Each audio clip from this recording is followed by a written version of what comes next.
잠언 21장 25절부터 31절까지. 잠언 21장 25절에서 31절 한 목소리를 봉독하겠습니다. 게으른 자의 욕망이 자기를 죽이나니 이는 자기의 손으로 일하기를 싫어함이니라. 어떤 자는 종일토록 탐하기만 하나 의인은 아끼지 아니하고 베푸느니라. 악인의 재물은 본래 간증하거든 하물며 악한 뜻으로 드리는 것이랴. 거짓 정의는 패망하려니와 확실히 들은 사람의 말은 힘이 있느니라. 악인은 자기의 얼굴을 굳게 하나 정직한 자는 자기의 행위를 삼가느니라. 지혜로도 못하고 명철로도 못하고 모략으로도 여호와를 당하지 못하느니라. 사울 나를 위하여 마병을 예비하거니와 이김은 여호와께 있느니라. 아멘. 오늘 제목이 게으른 자의 욕망입니다. 25절 보면 게으른 자의 욕망이 자기를 죽이나니 이는 자기 손으로 일하기를 싫어함이라 라고 말씀합니다. 게으르면 욕망은 없어야 될 텐데 게으르고 욕망은 있죠. 그러니까 일은 하기는 싫고, 이런 사람들이 주로 하는 일이 뭘까요? 사기치는 거죠. 불로소득을 노리는 겁니다. 그래서 남에게 피해를 입히고 자기가 더 큰 것을 가지려고 하는 자들, 이들이 게으른데 욕망을 가지죠. 그래서 게으른 자의 욕망은 결국 자기를 죽입니다. 이건 이 세상 살아가는 일도 마찬가지잖아요. 불로소득을 바라고 권력으로 또는 자기 힘으로 온갖 부정을 하다가 감옥에 가고 망치기도 하죠. 그런데 세상에서 게으르고 또 욕망을 가져서 불이한 이득을 챙기다가 법에 저촉이 되어 감옥에 가고, 그러면 집안 패가망신을 하죠. 그럴지라도 그런 감옥에 가서 성경을 볼 수 있습니다. 우리 기도원 협회 같은 단체 또는 대한성서공에서도 그런 일을 많이 하는데, 성경을 호텔이나 또는 감옥에 많이 비치를 하거든요.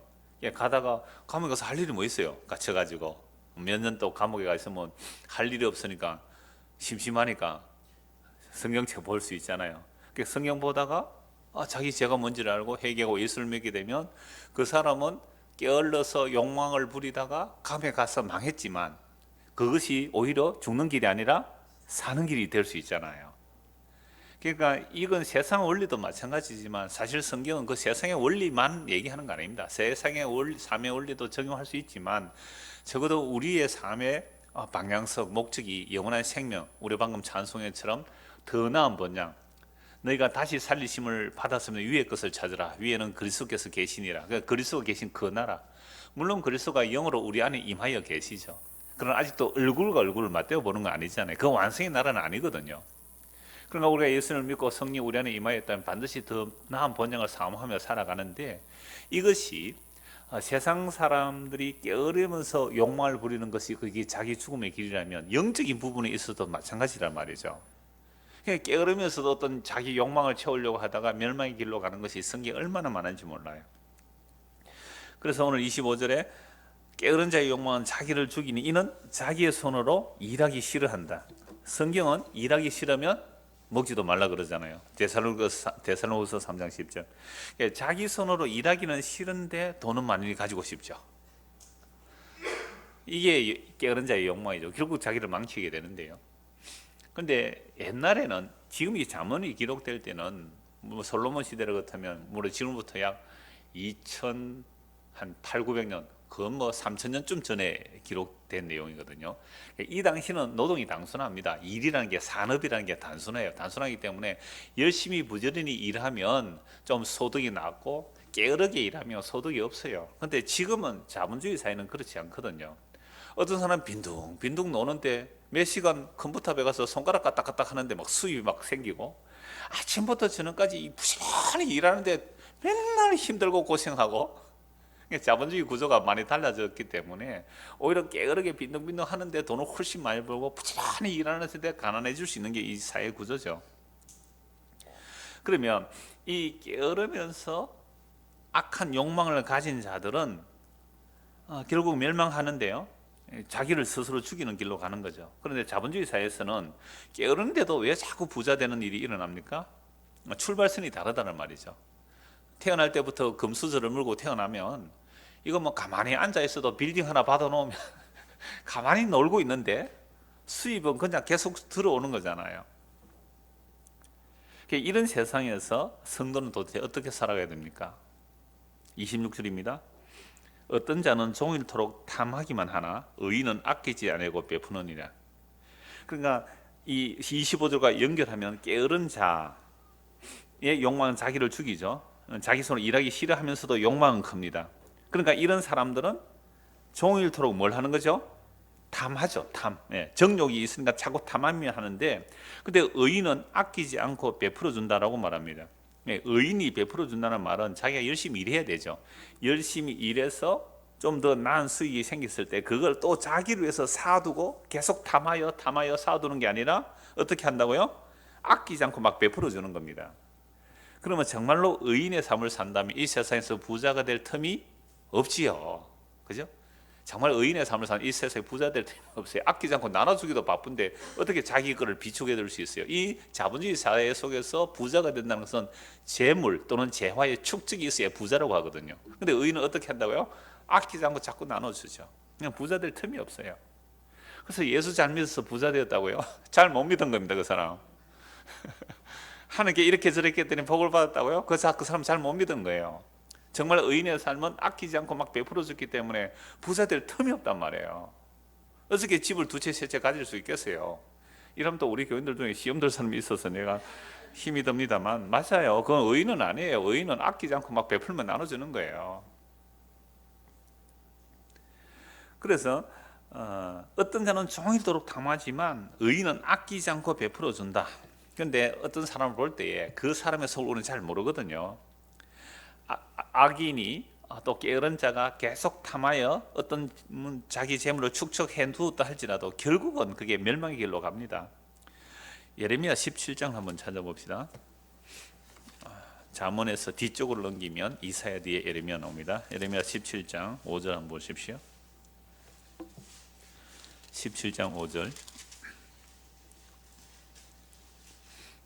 17장 9절부터 먼저 보겠습니다. 17장 9절 만물보다 거짓되고 심히 부패한 것은 마음이라 누가 너희 이를 알리오마는 나 여호와는 심장을 살피며 폐부를 시험하고 각각 그의 행위와 그의 행실대로 보응하나니 불의로 치부하는 자는 자고새가 낳지 아니한 알을 품은 같아서 그의 중년에 그것이 떠나겠고 마침내 어리석은 자가 되리라.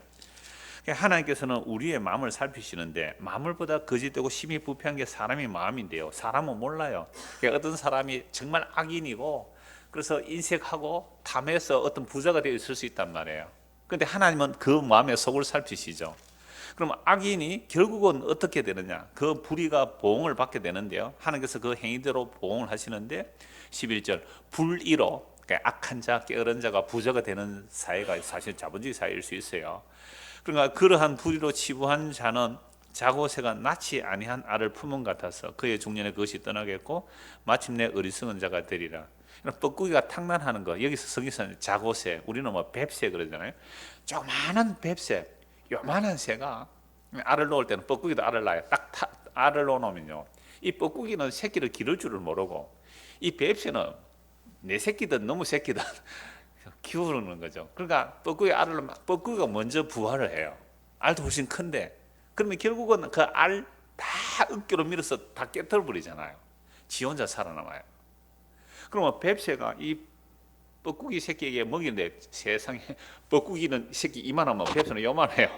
얘가 먹이 물어다 준다고 실컷 키워나면 나중에 뻐꾸기 엄마가 와서 뻐꾹 하면 휙 날아가 버려요. 이게 불의한 자의 재물이 이렇게 된단 말이죠. 근데 성경은 또 꼭 그렇지만은 않아요. 시편 73편에 보면 악인이 형통하고 뭐 자식들이 계속 잘 돼요. 죽을 때 고통도 없고 이것 때문에 고민이 됐는데 결국 하나님의 말씀을 들어보니 성전에 나가서 해결을 보죠. 그러나 결국은 망한다. 그래 불의한 재물을 쌓아서 안전하다 한 자들이 망한다는 게 성경의 다 결론의 내용입니다. 그러면 의인은 어떻게 살아야 되느냐라고 할 때에 5절부터 봅시다. 17장 예레미야 17장 5절 여호와께서 이와 같이 말씀하시니라. 무릇 사람을 믿으며 육신으로 그의 힘을 삼고 마음이 여호와께서 떠난 사람은 저주를 받을 것이라. 그러면 방금 우리가 게으른 자, 악인, 종일 탐하죠. 게으르고 악한 자들이 종일 탐하는데 그 탐하는 것들로 자기를 위해서 준비를 해두었다 했죠. 그게 멸망의 길로 간단 말이죠. 그래서 여호와께서 말씀하시죠. 무릇 사람을 믿으며 육신으로 그의 힘을 삼다. 육신으로 힘을 삼는 게 뭐예요? 혈과 육으로 만들 수 있는 거죠. 혈과 육으로 만들어낼 수 있는 그걸 힘으로 삼고 그 마음이 여호와에게서 떠난 그 사람은 저주를 받을지라. 그럼 여호와에게서 마음이 안 떠난 의인은 어떻게 살게 됩니까? 부지런히 일해서 자기의 것을 축적하는 것이 아니라 아끼지 않고 오히려 남에게 베풀면 사는 사람이죠. 그러니까 그렇지 않는 자는 여호와에게서 끊어졌기 때문에 우리가 자기의 것을 축적해서 자기 힘으로 자기를 살리려고 하는 거예요. 이게 아담의 타락이에요. 모든 인간이 다 그렇습니다. 우리 안 그렇습니까? 똑같아요. 우리도 예수님나 교회 다니는 우리도 똑같아요. 내가 나를 살리기 위해서 끊임없이 축적하면서 이 많아지면 이걸 사람들은 뭐라 그래요? 부자 되었습니다. 복 받았습니다. 이렇게 말하는 거죠. 그런데 만약 그것으로 인하여 마음이 여호와를 의지하지 않고 그 재물을 의지하면 이건 뭐예요? 저주받는 길이잖아요. 근데 어떻게 예수 믿고 부자 되어서 성공했다는 것을 복으로 얘기하죠? 그러다가 여호와께로부터 마음이 떠나면 저주받는 길이잖아요. 그래서 6절을 보십시오. 그는 사막의 떨기나무 같아서 좋은 일이 오는 것을 보지 못하고 결국 죄라는 것은 하나님의 생명에서 끊어진 거거든요. 에덴 동산 생명나무 있는 곳에서 끊어진 것이 죄예요. 그래서 인간은 끊임없이 자기 스스로 웅덩이를 파죠. 그러니까 이스라엘 백성들이 하나님께서 예레미야 선지자 책망할 때 두 가지 죄가 뭐예요? 예레미야 2장 13절에 보면 하나님을 생수의 근원인 하나님을 버린 것과 스스로 웅덩이를 판 거죠. 이건 너무나 정확하게 인간의 현실, 제약된 현실을 고발하고 있잖아요. 하나님이 생명에서 끊어주시니까 내가 스스로 웅덩이를 파야 물을 저축해 내가 먹고 마실 거 아닙니까? 그런데 그 물은 저축을 못해요. 터진 웅덩이라서 밑 빠진 독에 물 붓기란 말이에요. 아무리 채워도 채워지지가 않아요. 여러분 얼마 있으면 만족하겠어요? 우리 청년들 오늘 설을 앞두고 밥을 하는가 청년들 청소하러 오래 했더니 6명이 와서요. 감사해요. 여러분들 얼마 있으면 만족하겠어요? 한 얼마. 그러니까 사람들은 내가 어느 정도 이 정도 내가 벌면 만족하리라 해서 벌어 모아봤자 만족이 안 돼요. 왜? 그건 터진 웅덩이기 때문에. 내가 10억이 필요해도 10억을 만약 모았다 합시다. 옆에 사람은 100억이 있어요. 1000억이 있어요. 더 만족이 안 된단 말이에요. 그래서 이게 바로 악인들의 모습이죠. 그래서 이들은 결국은 어떻게 되느냐. 6절 그는 사막의 떨기나무 같아서 좋은 일이 오는 것을 보지 못하고 광야 간조한 곳, 근조한 곳, 소금기 많은 메마른 곳, 근근한 땅, 사람이 살지 않는 땅에 살리라. 그러나 무릇 여호와를 의지하며 여호와를 의뢰하는 그 사람은 복을 받을 것이라. 그러니까 나는 혈육을 의지하지 않고 내가 악하게 어떤 모한 것들을 의지하는 것이 아니라 여호와를 의지하고 의뢰하는 사람은 복을 받는데 그 복이 무엇입니까? 8절 같이 읽읍시다. 그는 물가에 심어진 나무가 그 뿌리를 강변에 뻗치고 더위가 올지라도 두려워하지 아니하며 그 입이 청정하며 가무는 해도 걱정이 없고 결실이 끝이지 아니함 같으리. 시편 1편과 같죠? 악인은 바람에 나는 겨와 같고 의인은 물가에 심은 나무 같죠. 그래서 인간이 자기를 위하여, 결국 하나님의 생명에서 끊어진 인간은 자기를 위해서 무언가를 채우는데 결코 이것으로 만족할 수가 없는 거예요. 만족할 수 없으니까 채우다가 멸망으로 가는 거잖아요. 그런데 하나님의 생명에 붙어 있는 자는 오히려 아낌없이 베풀면서 살아가는 거죠. 이게 성도의 삶이에요. 하늘의 본향에 갈 사람들의 모습이 이런 모습이에요. 그래서 이 땅에서 외국인과 나그네로 살아가는 겁니다. 뭐 어렵지는 않지요, 내용이.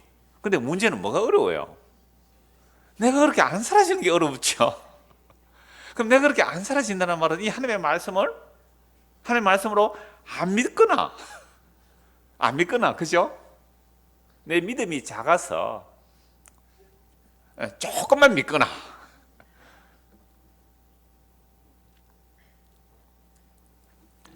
자, 다시요. 본문 봅시다.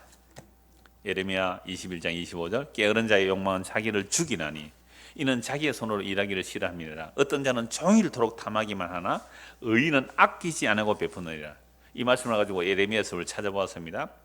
어떤 사람은 종일 탐하기만 하고, 그러니까 뭐 악한 모습으로 거짓말하든지 사기를 치든지 자기의 재물을 축적하는 그 재미로 살아가는 사람이 악인이라면, 오히려 의인은 열심히 일해서 그것으로 자기를 위해서 차곡차곡 쌓아두는 게 아니라 아끼지 않고 베풀며 사는 사람, 이게 의인이에요. 이게 믿음의 사람의 길이란 말이죠. 자, 27절입니다. 악인의 재물은 본래 가정. 그러면 이렇게 악인이 어떤 재물 하는 게, 이 재물 하는 게 드리는, 그러니까 소, 양, 뭐 구약 같으면 그런 재물이에요. 악인의 재물을 드린다면, 악인은 이 재물을, 소와 양을 잡아왔다면 이게 어떻게 마련된 거예요? 악하게 마련한 거 아니에요. 악하게 마련한 거. 그러니까 악하게 마련한 것으로 마련한 그 재물 자체가 하나님 앞에는 뭐가 되는 거죠? 가정한데, 그런데 하물며 악한 뜻으로 드리는 것이야 더 가정하지 않겠느냐 말입니다. 그러니까 악인이 뭔가 하나님 앞에, 요즘 자본주의니까 돈이라고 합시다. 그냥 하나님 앞에 내가 11조를 가지고 왔다 합시다. 그런데 악하게 번 11조예요. 근데 그 재물 자체도 악한데 그 11조를 드림으로 하나님께서 나에게 복을 주실 거야 라는 그 악한 뜻으로 드리는 것은 뭐예요? 더 가정한 거 아니냐 이 말이죠. 그러니까 게으른 악인이 자기 정욕을 채우기 위해서 어떤 재물을 모았습니다. 이 재물, 제사 드리는 재물입니다. 그냥 자본주의 그냥 재물로 해도 돼요. 돈으로 해도 되죠. 그런 것이 가정한데, 악한 뜻으로 하나님께 어떻게 갖다 바친다? 이게 더 악한 거죠. 여러분, 자본주의에서 우리가 살고 있기 때문에, 자본주의에서는요, 가장 큰 힘이 자본이잖아요. 돈이죠. 돈이 돈을 벌어요, 사실은. 아무리 그 악해도요, 뭐 미천이 많아가지고 큰 건물 하나 사두고 있으면 그건 그냥 돈이 돈을 벌어요, 자본주의는. 그 사람은 하루 종일 놀아도 돈이 그냥 막 이사에 이사가 붙고, 막 달세 월세 받으면 막 돈이 벌어져요. 근데 아무것도 없는 사람은 하루 종일 일해도 최저시급 얼마입니까, 한 시간에? 7,350원. 뭐 맞아요? 정확해요? 예? 7,530원. 네, 7,500원. 그러니까 하루에 10시간 일해도 75,300원밖에 못 벌어요. 하루에 10시간을 일해도 75,000원 버는데, 큰 부동산 건물 상남동에 하나 있으면요, 하루 종일 게임하고 놀아도 얼마가 붙어요? 뭐 상상이 안 되는 거잖아요. 그러니까 요즘 젊은이들이 일할 맛이 안 나요. 공정하지 못한 것 때문에. 그래서 이번에 남북 아이스 하키팀 단일팀 만들 때에 이 젊은이들이 굉장히 화를 내세요. 공정한 경쟁을 한다 그래 놓고 왜 우리가 열심히 노력했는데 우리가 출전하지 못하게 되면 북한 선수 넣는 것 때문에 공정하지 못하냐고 막 항의를 하니까 대통령이 그 사과했거든요. 잘했어요. 대통령 사과를 해야죠. 더 큰 어떤 평화, 남북의 문제를 해결하기 위해서 여러분들에게 피해를 줘서 죄송합니다라는 얘기를 하더라고요. 솔직히 잘못했다 하면 또 좀 수그러들죠. 그래, 이 땅은 지금까지 너무나 반칙이 심했거든요. 공정 룰이 없었단 말이에요. 힘있고 권력 있으면 나갔죠. 그러니까 하나님 앞에서는요, 하나님 앞에서는 과정, 그러니까 돈 버는 과정도 중요합니다. 그래서 신명기 23장, 신명기 23장 18절에 보면요, 창기가 번 돈과 개같이 번 돈은 하나님 앞에 가져오지 마라 그랬거든요. 창기가 번 돈, 이건 구약 시대의 어떤 신전 창기로 수익 잡는 것, 그냥 우상 숭배해서 잡는 그 신전 창기의 돈, 또는 개같이 번 돈, 개같이 돈 번 돈이 어떤 돈인지 잘 모르겠습니다만 그런 돈은 하나님께 가져오지 말라 그랬어요. 율법에서 아예 그런 거 안 받는다 그랬단 말이에요. 그런데 오늘 이 땅에 자본주의 사회다 보니까 세상에서 어떻게 말해요? 개같이 벌어서 어떻게 해요? 정성같이 쓴다. 그건 성경에서는 통하지 않습니다. 우리가 과정도 깨끗해야 된다는 거죠. 그래서 개같이 번 거나 창기같이 번 거나 한 개 가져오지 말라 그러는데, 오늘 자본주의 사회다 보니까 어떤 사람이 교회 헌금을 많이 했어요. 가난한 교회입니다. 그런데 어떤 교인이 헌금을 많이 했어요. 목사가 물어볼까요? 안 물어볼까요? 이 돈 어떻게 헌금한 겁니까? 큰 목돈을 했어요. 이거요, 제가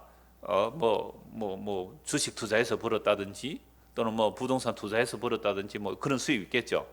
그럴 때 정말 목사가 정당하지 않은 수입은 받지 않겠습니다. 가져가십시오. 라고 할 목사가 과연 있겠느냐 이 말입니다. 우리는 크게 목돈 헌금하는 일이 없어서 제가 그렇게 할 이유는 없습니다. 제가 살펴보지도 않지만 서울의 어느 교회는 뭐 3천만 원 장로 장립하는데 3천만 원 내야 된다 그러더라고요. 이 신문에 다 났대요. 건사는 300만 원이고. 건사 300만 원 좀 작다. 보통 교회에서도 뭐 그 정도는 다 하는데. 그러니까 교회가 그 과정을 말하지 않고, 물론 자본주의 사회에서 정당하게 버는 돈이 깨끗한 돈이 사실은 있겠습니까만, 그러나 남에게 피해를 끼치면서 번 돈을 가지고 많은 헌금을 했을 때에 하나님께 복을 받았다고 말하거나, 많이 바치면 많이 바친 만큼 더 물질의 복을 받을 것이라고 말하는 사람, 그렇게 설교하는 사람이 있다면 이 사람은 성경을 몰라도 너무 모르는 사람이고 사기꾼입니다. 한마디로. 성경은 그렇게 말 안 하거든요. 정말 개같이 번 돈 가져오지 말라고 하거든요. 하나님께서 돈이 없어서 헌금 내라 그랬을까요? 구약에 바치는 그 11조 개념이라든지 재물의 개념은 희생의 의미를 말합니다. 첫 것의 희생, 즉 그리스도의 희생을 내다보는 그림자로서의 말이란 말이죠. 그런데 오늘 만약 우리가 교회를 나오는데 11조를 했습니다. 또는 주일 성수를 합니다. 그렇기 때문에 하나님께서 나에게 복을 주실 것이라 라는 그런 계산된 마음으로 가져온다면 그건 바로 27절에 해당되는 거예요.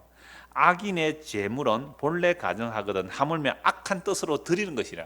하나님, 내가 이렇게 헌금을 했기 때문에 하나님께서 나에게 복을 주실 거라는 그 계산된 마음으로 드리는 거, 그거 하나님께 어떻게 해요?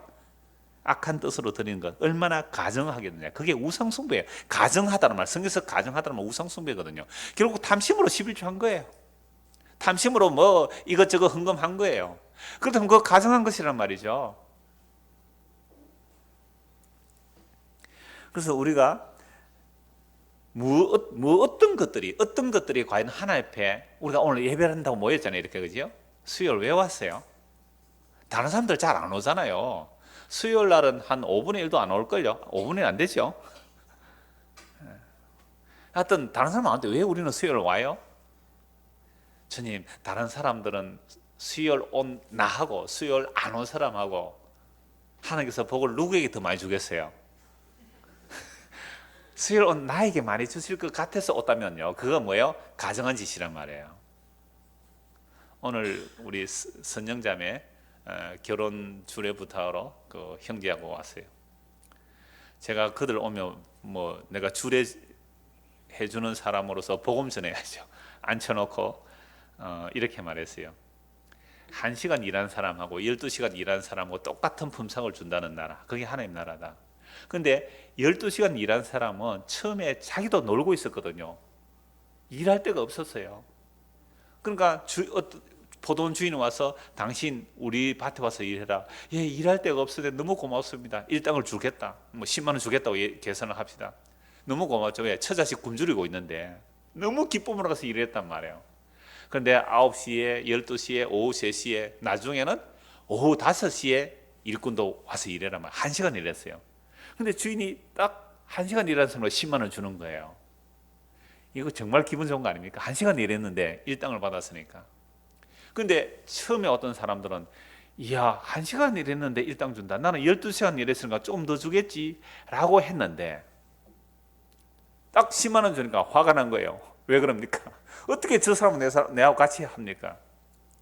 야, 이 사람아, 내가 선하다고 네가 나를 악하다고 하느냐? 저 사람도 불쌍하고 너도 불쌍해서 너 다 굶어 죽는데 내가 일을 시켜서 그것으로 먹고 살면 얼마나 복이냐? 그 사람이 처음 하면 잊어버린 거예요.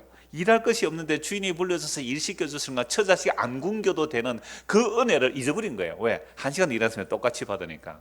이게 천국이거든요. 그러니까 천국에 무슨 차별이 있겠어요? 천국에 무슨 차등이 있겠어요? 그럼 천국 아니에요. 주인이 선하심으로 다 똑같은 일당을 줬단 말이에요. 똑같은 생명의 상을 줬단 말이에요. 강도에게도 바울에게도 똑같은 생명이라는 상, 영광이라는 상, 하나님의 은혜라는 그 상을 똑같이 준 거예요. 그 상에 참여되어서 너무너무 감사해요 하고 다른 사람들과 비교 차별을 안 하는 그게 천국이에요. 이 땅이 왜 지옥 같아요? 차별이 있기 때문에 그렇잖아요. 빈둥빈둥 노는데도 한 달에 수백억을 버는 사람이 있고 하루 종일 일해도 참 수십만 원도 못 버는 사람이 있으니까 이것 때문에 화가 나는 거 아닙니까? 근데 하나님 나라는요, 그 차별 자체를 아예 없애버리죠. 하나님의 선하심의 나라, 은혜의 나라, 이런 것이거든요. 그러면 이런 나라에 기뻐 감사할 수 있으면 어떤 사람일까요? 1시간 일하는 사람이나 12시간 일하는 사람이나 오직 주의 그 은혜 외에는 할 말이 없는 사람. 나는 일한 것도 없고 나는 굶어 죽어야 됐고 죄로 인해 지옥 가야 되는데 주께서 은혜로 나를 불러주셨다는 거, 그게 하나님 나라거든요. 그런데 이러한 뜻을 모르고 악한 뜻을 가지고 11조를 하고 악한 뜻을 가지고, 물론 악한 뜻이라야 말이 하겠어요. 하나님 은혜 감사해서, 감사하면 더 감사할 거를 준다 했으니까 내가 이걸 감사함으로 드리면 하나님께서 더 큰 감사 거를 주겠다. 그것도 사실 계산돼요, 안 돼요? 안에서 되었죠. 그러니까 악한 뜻으로 드리는 것이 더 가정하다 이 말이죠. 제가 구약 선지서 다 봤죠. 이사야, 예레미야, 에스겔 12서에 다 봤는데요, 거기에 악한 뜻으로 드리는 것이 무엇인지 너무너무 잘 나와 있어요. 세 곳만 찾아보겠습니다. 이사야 1장을 보겠습니다. 이사야 1장입니다. 잠언 바로 뒤에 보면 이사야 1장 11절.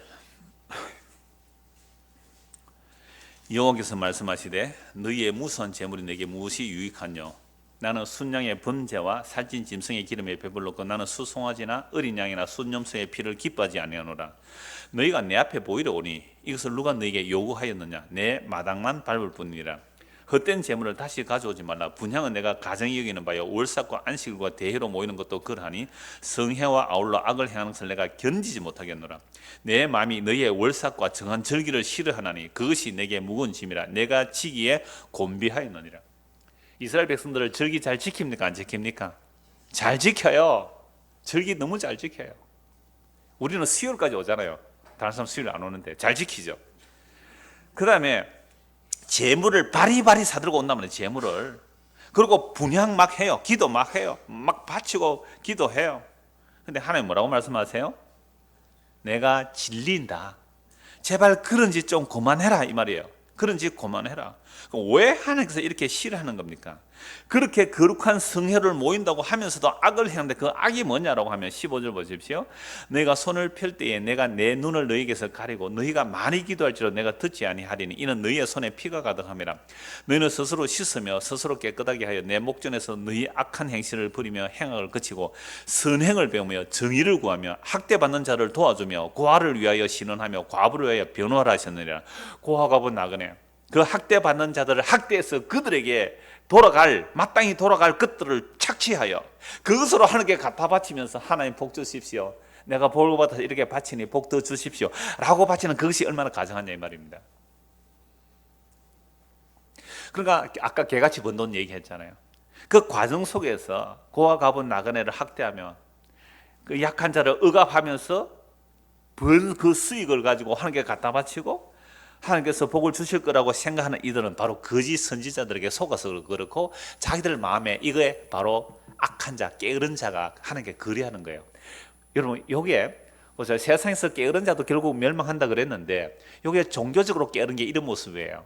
내가 정말 성실하고 정직하게 고아가부 나그네를 돌보면서 수익을 잡았다면 큰 돈을 못 벌 거예요. 그런데 못 벌었더라도 의인이라면 그걸 아낌없이 베풀며 나누며 살 거예요. 그런데 악인들은요, 학대하고 착취해서 번 그 많은 돈을 가지고 하나님께 갖다 바치면서 어떤 마음으로 바칠까요? 하나님께서 바치면 하나님께서 더 큰 것으로 주신다는 그런 계산이 있을까요? 없을까요? 사람에게 있죠. 혹 어떤 사람은 목사님 저는 전혀 그런 생각 없습니다 하는 분들도 계시더라고요. 예, 그대로 믿겠습니다. 제가 그 사람 속을 다 모르니까. 근데 사람은요, 뭔가를 하고 나면 그 계산이 따라간다고요. 희한하게. 처음에는 은혜로 해놔도 나중에 생각해 보면 야, 그때 내가 좀 잘했지 이런 생각이 들어요. 그러니까 인간이 뭔가를 자기가 선언을 해냈을 때에 이걸 가지고 하나님께서 내가 이만큼 했으니까 이만큼 더 해주시겠지. 여러분 11조 할 때 딱 맞춰서 합니까? 조금 더 넉넉하게 합니까? 어떤 사람은 법적으로 항상 딱 맞춰서 한대요. 넘치도 안 되고 모자라도 안 되고. 그 어떤 사람은 조금 넘치게 한대요. 왜? 넘치게 했더니 좀 더 월급이 올랐대. 계산했어요, 안 했어요? 그러니까 아까 악한 뜻으로 드린다는 거. 그 잠언서 27절 악인의 재물은 본래 가정한데 하물며 악한 뜻으로 드리는 것이라. 제가 이사야서 통해서 그러니까 평소에 고아가부 나그네를 학대하면서 수익을 많이 잡아서 그걸 헌금을 목적으로 탁 했단 말이죠. 뭐 대기업 회장이 또는 뭐 큰 회사 사장이, 큰 회사 사장님이 그렇게 돈을 목돈을 팍 헌금하면 교회에서 어떻게 하겠어요? 축복 안 해주겠어요? 그런데 정말 당신들 그 회사에 일하는 사람들에게 제대로 최종 시급 말고 정규직 제대로 하고 그렇게 하면 별로 남는 게 없어요. 별로 남는 게 없으니까 헌금할 돈 많겠어요, 적겠어요? 적지요, 그죠?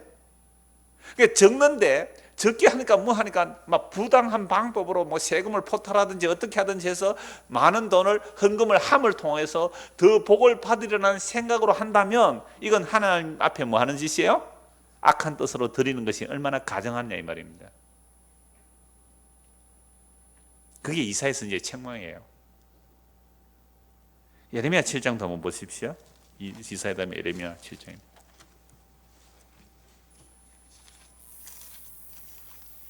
그래서 교회가, 한국 교회가 이런 말씀을 제대로 전했다면 그렇게 큰 목돈을 가져오고 싶어도 가져올 게 없었어.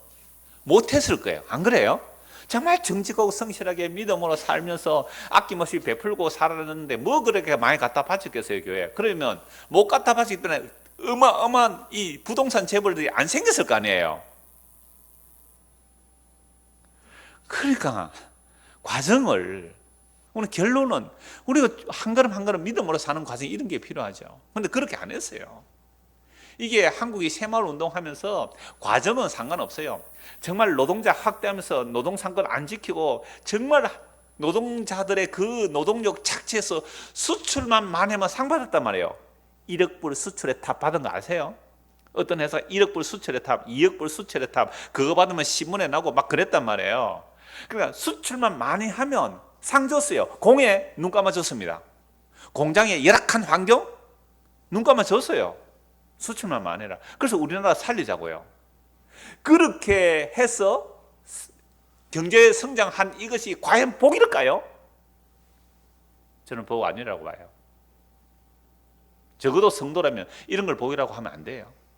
그러니까 세상이 그렇게 갈 때 교회는 아닙니다. 바르게 갑시다. 고아가부 나그네 가난한 노동자 착취하고 학대하지 말고 정말 성실하고 정의의 믿음으로 갑시다. 그래서 처음부터 한 단계 한 단계 빨리 성장 안 해도 되잖아요. 정직하고 성실하게 합시다. 그러니까 성수대교 붕괴 왜 일어나요? 와 아파트가 왜 무너져요? 왜 대형 사고들이 끊임없이 일어나요? 이게 왜 불이 나면 그 수십 명이 타 죽는 일들이 왜 이러는가? 이 법대로 안 해서 그래요. 전부 불법 건물이에요. 불법 건물 하도록 공무원들이 눈 감아준 거예요. 그 안에 예수 믿는 사람이 없었을까요? 그러니까 100년이 걸렸다. 뭐 한강의 기적하면서 한국이 몇 년 만에 경제 성장했다.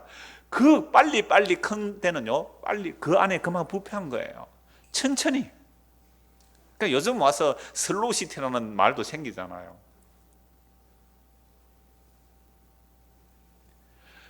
그러면 세상이 잘 살아보세 하면서 경제 성장 또는 새마을 운동으로 그렇게 나아갈 때에 교회는 덩달아 가면 안 되잖아요. 교회가 덩달아 가버렸어요. 교회도 빨리 그러니까 세상이 빨리 하니까 교회는요 하나님의 백을 빌어서 더 빨리 했단 말이에요. 이거 망쳐놨어요. 교회 완전히 망쳐난 거예요. 그러니까 오늘 사람들이 교회를 안 오는 이유가 있지요. 성경 제대로 읽어보면 교회가 가짜거든요. 성경을 안 읽어요. 그래서 성경에 이런 말씀 있지 않습니까? 하면 고개를 돌려요. 교회 다니는 사람이 성경에서 고개를 돌려요. 저 한두 사람 만나본 게 아니에요. 이단에 빠진 사람만 그런 거 아니에요.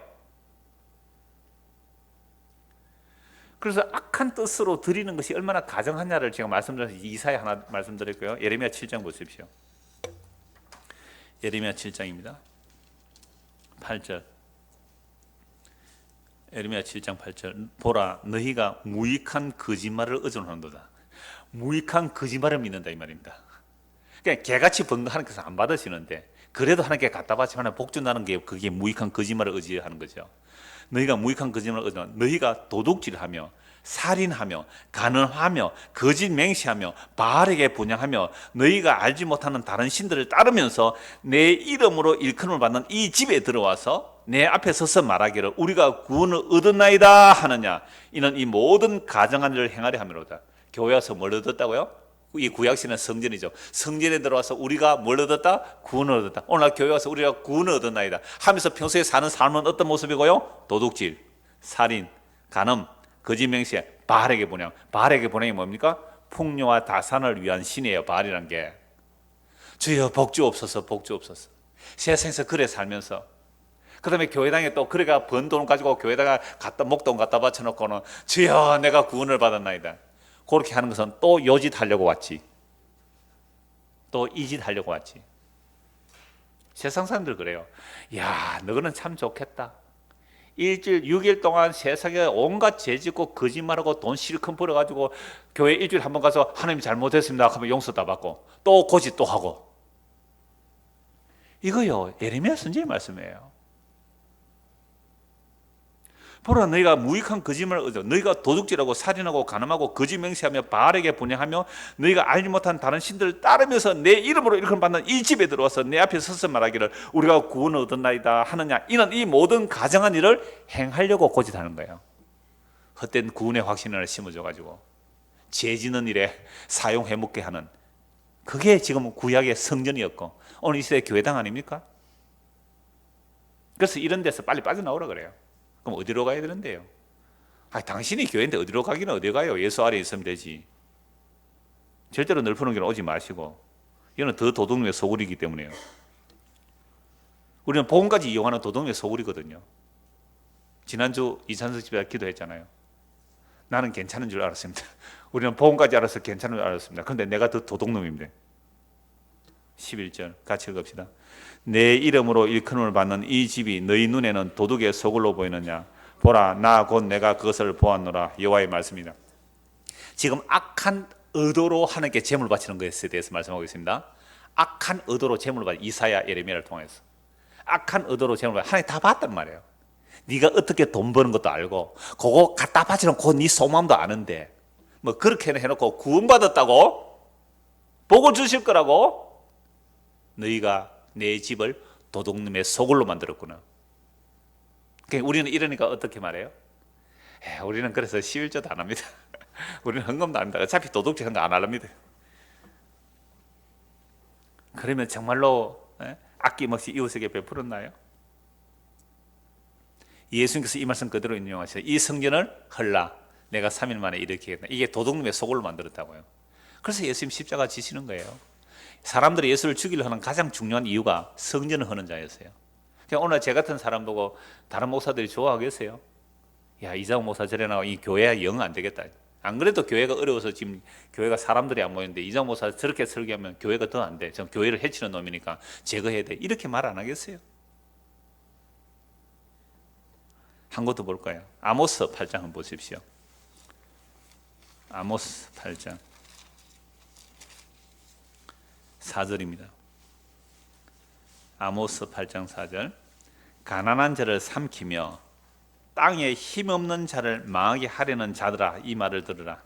너희가 이르기를 월삭이 언제 지나서 우리가 곡식을 팔며 안식일이 언제 지나서 우리가 밀을 내게 할고 에바를 작게 하고 세계를 크게 하여 거짓 저울로 속이며 은으로 힘없는 자를 사며 신 한 켤레로 가난한 자를 사며 찌꺼기 밀을 팔자 하는도다. 지금 무슨 얘기 하는 겁니까? 이 사람들이 월삭을 지켜요. 안식을 지킵니까? 안 지킵니까? 지켜요. 재물 가져왔어요? 안 가져왔어요? 많이 가져왔어요. 그러면서 안식을 지키면서 빨리 안식일이 안 끝나나? 빨리 안식일이 안 끝나. 왜요? 빨리 나가서 장사해서 돈을 더 많이 벌어야 되는데. 그러니까 밀을 내고 때 에바를 작게 하고 세계를 크게 하고 파는 저울은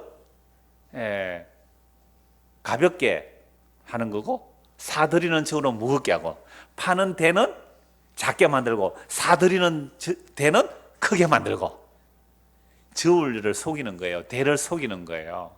저울추를 속이는 거예요. 야, 안식일 끝나서 장사해서 더 이익을 봐야 되는데 안식일이 빨리 끝나야지. 그럼 안식일날 왜 왔어요? 안식일날 왜 이들이 성전에 나왔어요? 안식일 안 오면 혹시 하나님께서 해코지 하면 돈을 많이 못 벌까 싶어가지고 그게 하나님 섬기는 모습이에요? 주일 성수 안 하면 하나님께서 벌 줄 줄 알고 11조 하나님 벌 줄까 싶어서 11조 벌벌 떨고 가지고 오고 주일 성수한다고 왔는데 그 마음속에서는 이렇게 안 하면 하나님께서 벌 주면 내가 손해잖아. 이렇게 하면 하나님께서 그렇게 해서 나에게 복을 줄 거니까 그런 마음으로 오는 것이 악한 의도로 제물을 드리는 거하고 뭐가 다르냐 말이에요.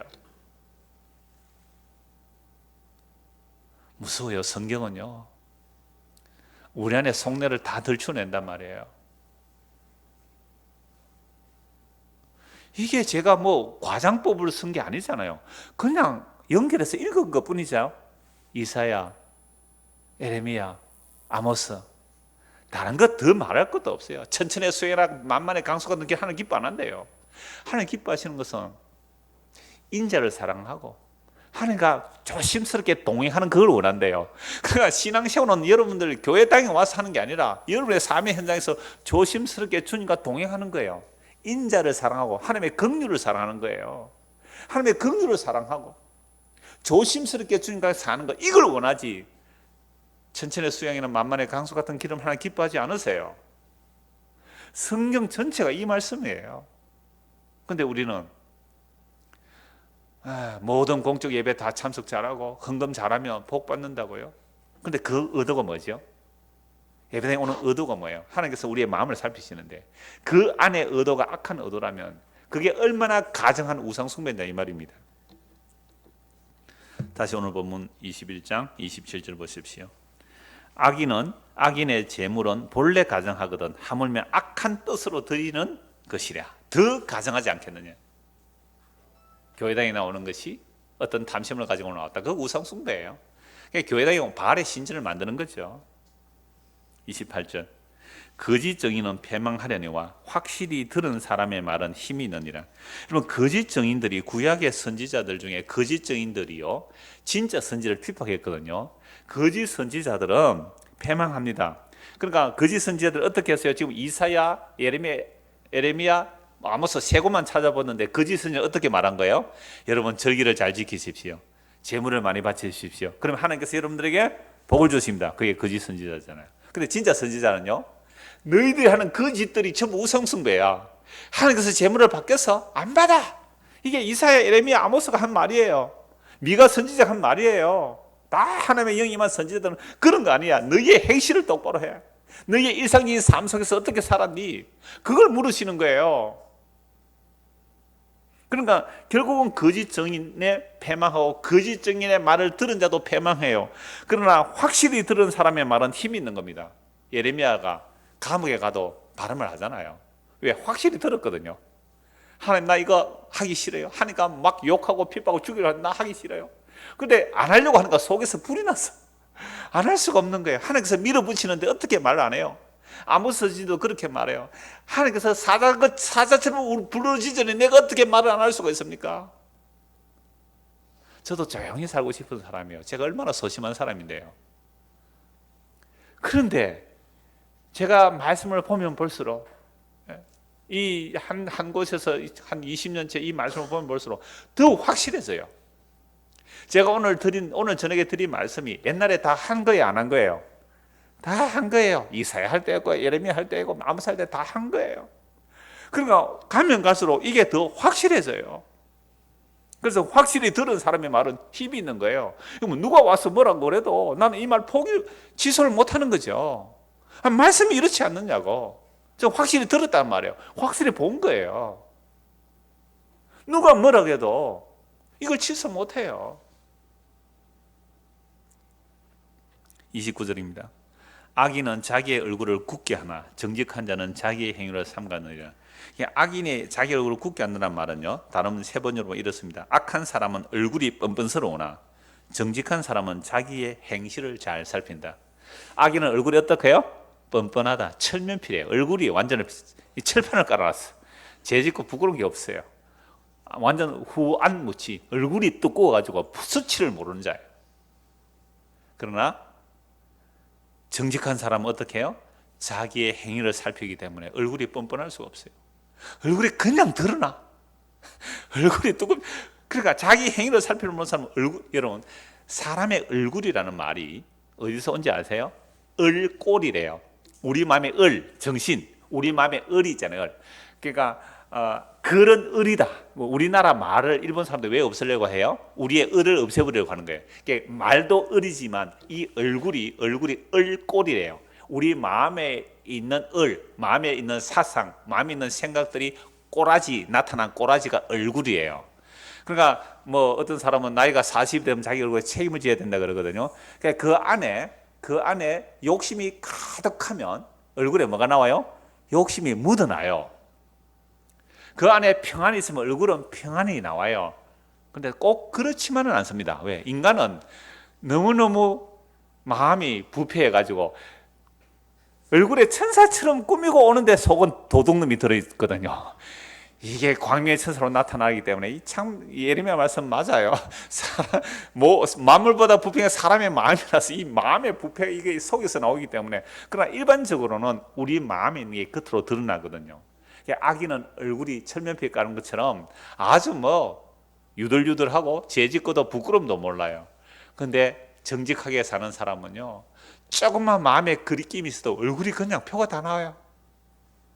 자기 행위를 상가하니까 그렇죠. 30절입니다.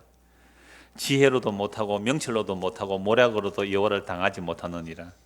여러분, 잠언서라는 것은 지혜와 명철과 모략을 되게 말하고 있는데, 그러나 아무리 지혜롭고 사람이 아무리 명철하고 아무리 모략이 있어도 누구는 당하지 못해요?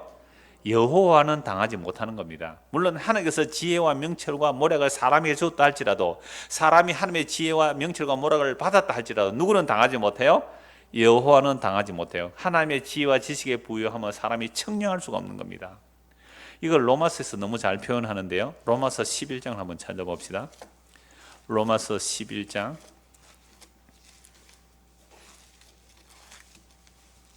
32절.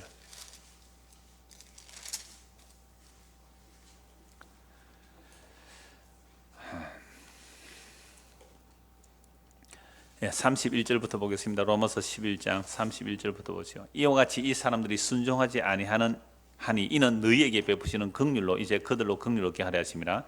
하나님이 모든 사람을 순종하지 아니하는 가운데 가두어두심은 모든 사람에게 긍휼을 베풀려 하심이로다. 그러니까 유대인이나 이방인이나 다 뭐 아래 갇혀 있어요? 불순종 아래 갇혀 있단 말이에요. 유대인들은 율법 줘도 율법 지켜서 의에 이르고자 하지만, 그러나 그들이 오히려 죄에 갇혔다는 사실을 알아야 되는 거죠. 이방인들도 마찬가지. 이방인 양심을 주셨지만 그 양심으로 자기 의롭다 할지라도 하나님 앞에서는 의롭다함을 받지 못하는 거죠. 그러니까 모든 사람을 순종하지 않은데 가두어두신 이유가 뭐냐 하니까, 모든 사람이 뭘 베푼다고요? 긍휼로. 그럼 구원은 뭐로 일어나는 거죠? 긍휼로 일어나는 거죠. 그러니까 어떤 사람이 오늘 우리가 정직에 대해서 성실히 살펴봤지만, 내가 정직합니다, 성실합니다, 구원 받겠지? 아니요, 그걸로 구원 못 받았어요. 하나님의 무엇으로요? 긍휼로. 그래서 33절에 깊도다 하나님의 지혜와 지식의 풍성하며 그의 판단은 헤아리지 못할 것이며 그의 길은 찾지 못할 것이로다.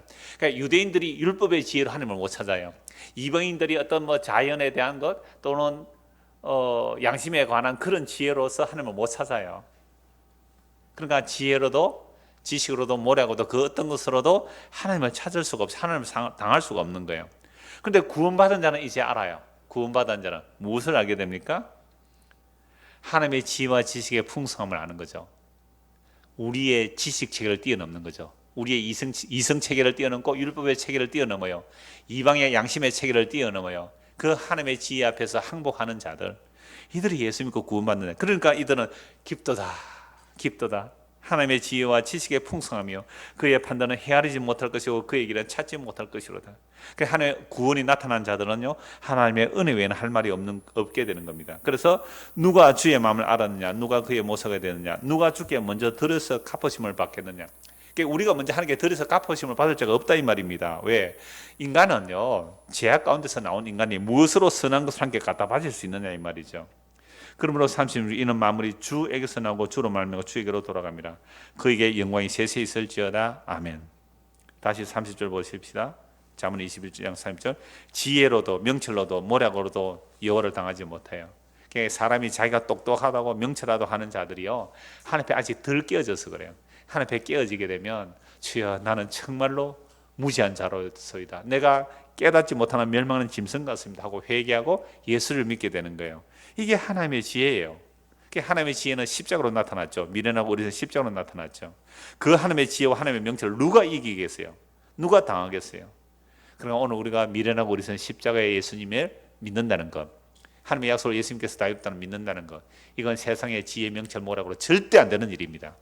하나님의 깊은 지혜로 주어지는 자기 백성들에게 대한 구원이 바로 그리스도의 십자가를 믿음으로 의에 이르는 겁니다. 이걸 누가 당해요?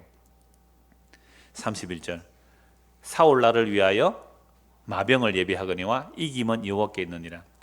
여러분 세상 사는 일도 그렇거든요. 우리 오늘 청년들 있지만 뭐 대학을 간다 또는 뭐 취직을 한다 열심히 준비해야 돼요? 안 해야 돼요? 해야 되죠. 나는 열심히 준비하는 대신 기도는 하겠다.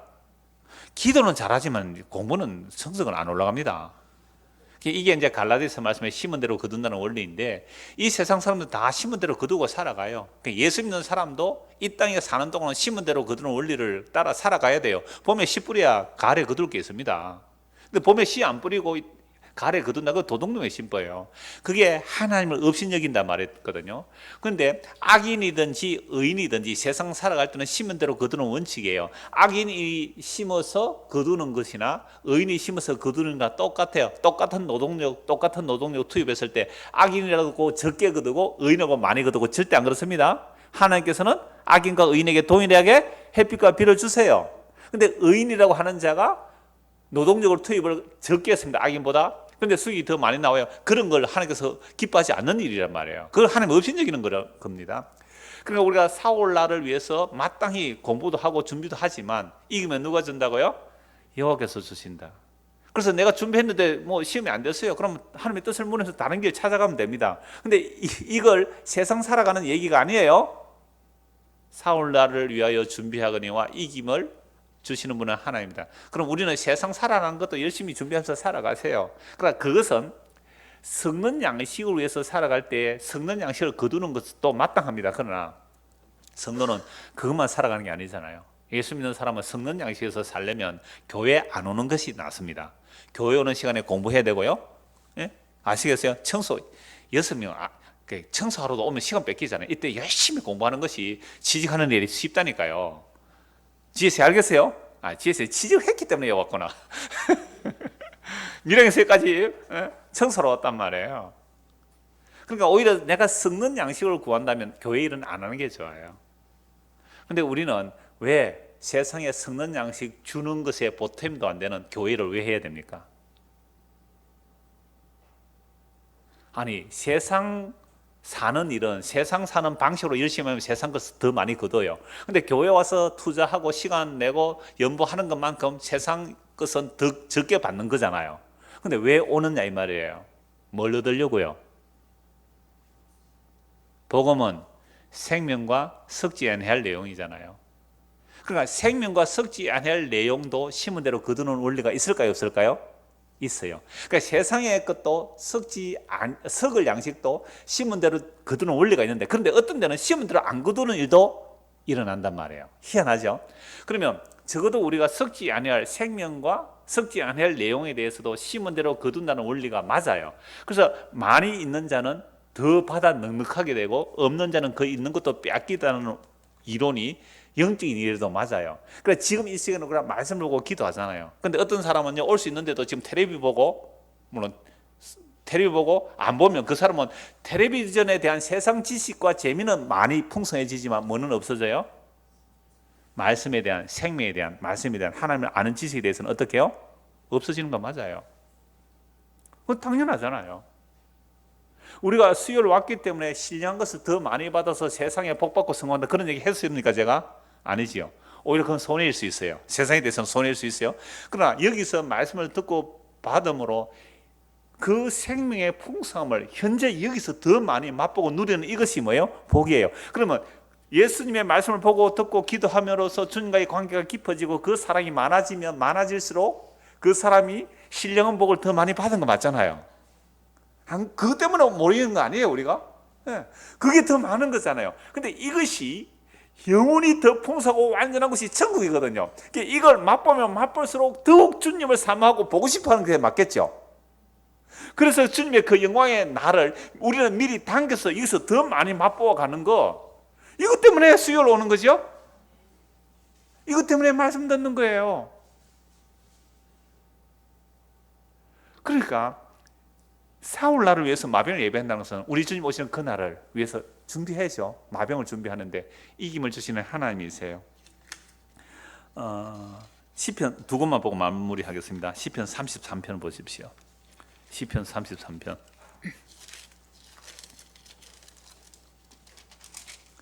10절.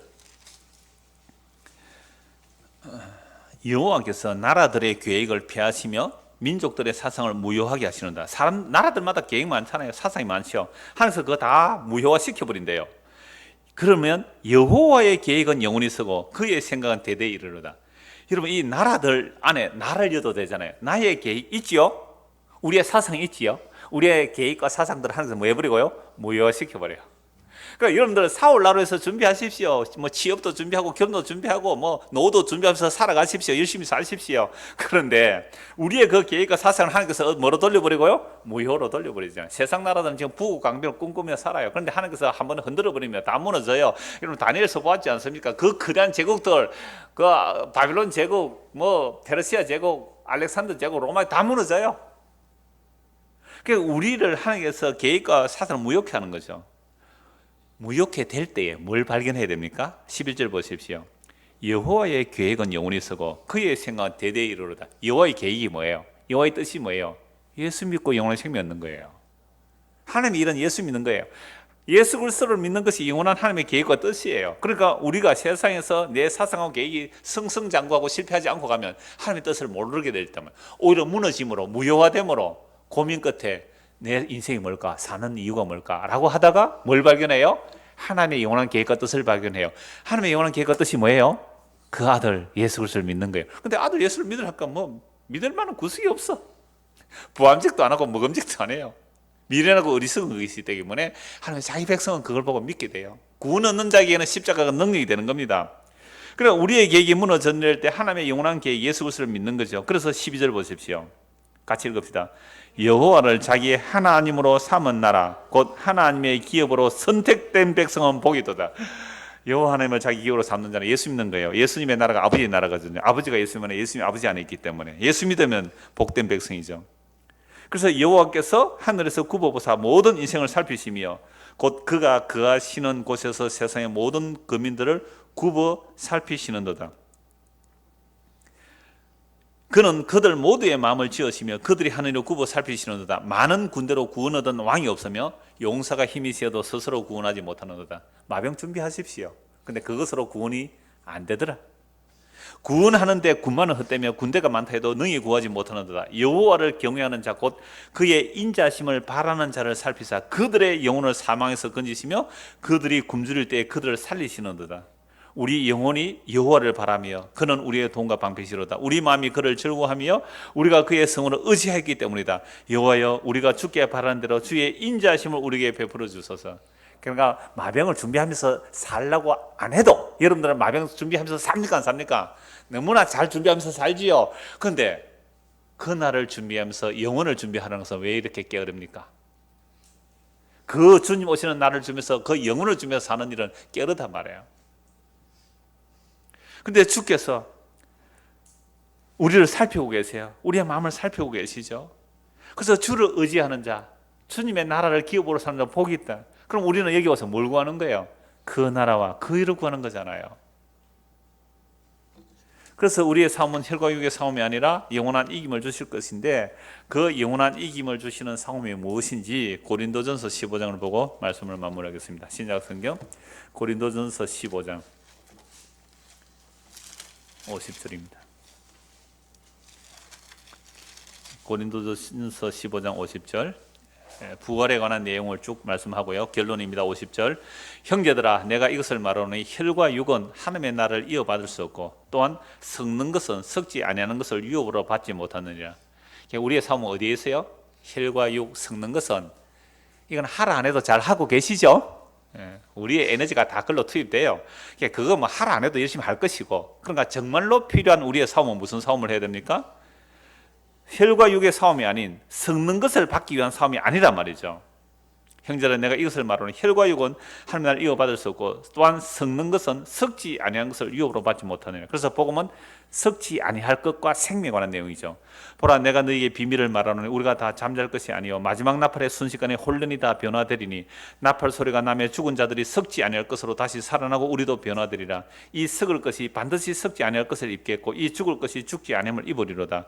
이 썩을 것이 썩지 아니함을 입고 이 죽을 것이 죽지 않음을 입을 때에는 사망을 삼키고 이기리라고 기록된 말씀이 이루어지리라.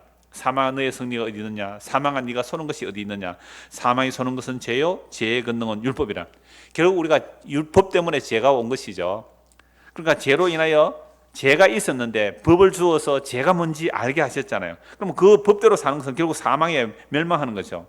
그런데 이런 죄의 법에 매여 있던 우리가 예수의 십자가에 죽으심과 부활로 새로운 세계가 열리게 됩니다. 57절 우리 주 예수 그리스도로 말미암아 우리에게 승리를 주시는 하나님께 감사하노니. 놀랍죠? 그럼 마병을 준비하세요. 썩어질 마병은 준비 안 해도 너무 잘할 것이고, 그러니까 그 날을 위해서 우리도 준비하면서 사는데요. 그런데 그 날을 위해서 준비하면서 사는 자들에게는 이김을 누가 주세요? 주께서 주세요. 우리 주님이 주세요. 이김을 주세요.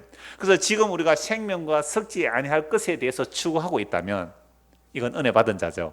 은혜 받은 자는 주께서 이김을 주실 거예요. 그래서 우리는 생명과 썩지 아니할 일에 대해서 수고하십시오. 애를 쓰고 힘을 쓰십시오. 지극히 마땅하다는 거죠. 왜요? 그 수고가 헛되지 않는 거거든요. 자, 제가 오늘 두 가지 계속 비교해서 말씀드렸습니다. 생명도 아니고 썩을 것을 위해서 열심히 살아요, 사람들. 근데 그건 결국 썩지 않아요. 근데 생명과 썩지 아니할 것은 추구를 안 해요, 사람들이. 근데 하나님의 은혜를 입은 자들은 생명과 썩지 아니할 것을 추구해요.